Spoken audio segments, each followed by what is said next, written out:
एक राजा की 6 पत्नियां थीं। राजा उन सभी को बहुत चाहता था। वो बहुत ही नेक दिल और प्रजावत्सल राजा था। राजा जय सिंह के राज्य में पशु पक्षियों से लेकर मनुष्य तक सब खुश थे, परंतु राजा के मन में एक गहरा दर्द छिपा था। उनकी 6 पत्नियां थीं, पर उनमें से कोई भी उसे संतान सुख नहीं दे पाई थी। ये दर्द हमेशा उनको कचोटता रहता था। राजा ने इसके लिए अनेकों यज्ञ और पूजा पाठ करवाए। जिस पंडित ने जैसा बोला, राजा ने वैसा ही किया, पर किसी की कोई भी युक्ति काम न आई। संतान की चाह में राजा ने एक एक करके 6 शादियां की, पर किसी भी रानी से उसे संतान सुख की प्राप्ति नहीं हुई।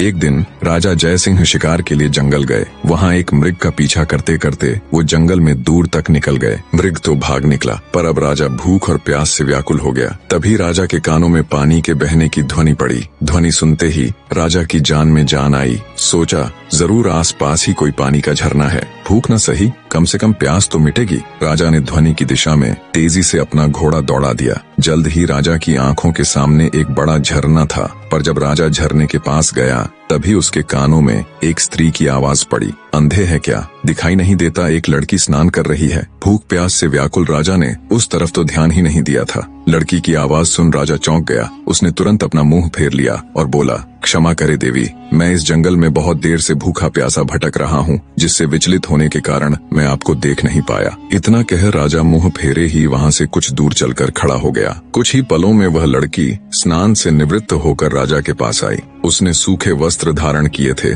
और हाथ में कुछ फल लिए हुए थे। वह राजा के पास आकर बोली, महाशय, अब आप पानी पी सकते हैं। राजा ने झरने से पानी पिया और लड़की के दिए फल खाए। पानी और फल से उनकी भूख प्यास शांत हुई। राजा ने लड़की की ओर देखा और पूछा, हे सुंदरी, तुम कौन हो और इस जंगल ब्याबान में अकेली क्या कर रही हो? लड़की ने जवाब दिया, मेरा नाम मोहिनी है। मैं पास के गांव में रहती हूँ। रोज यहाँ स्नान करने आती हूँ और जंगल से लकड़ियाँ इकट्ठा करती हूँ। ये झरना जंगल के बीच में है, इसलिए यहाँ कोई नहीं आता। राजा जय सिंह मोहिनी की सादगी और सुंदरता पर मोहित होकर बोला, मोहिनी, तुम्हारी मदद के लिए शुक्रिया। आज तुमने मेरी जान बचाई है, वरना मारे भूख प्यास के मेरे तो प्राण निकलने वाले थे। मोहिनी बोली, महाशय, अब आप भी अपना परिचय दीजिए। राजा ने गंभीर होकर कहा, आज नहीं सुंदरी, फिर कभी मैं जरूर तुम्हें अपना परिचय दूंगा। इतना कह राजा ने अपने घोड़े पर सवार होकर वापस अपने राज्य की ओर प्रस्थान किया। परंतु राजा के मन में अब भी रह रहकर कामिनी के विचार आ रहे थे। उसकी सुंदरता,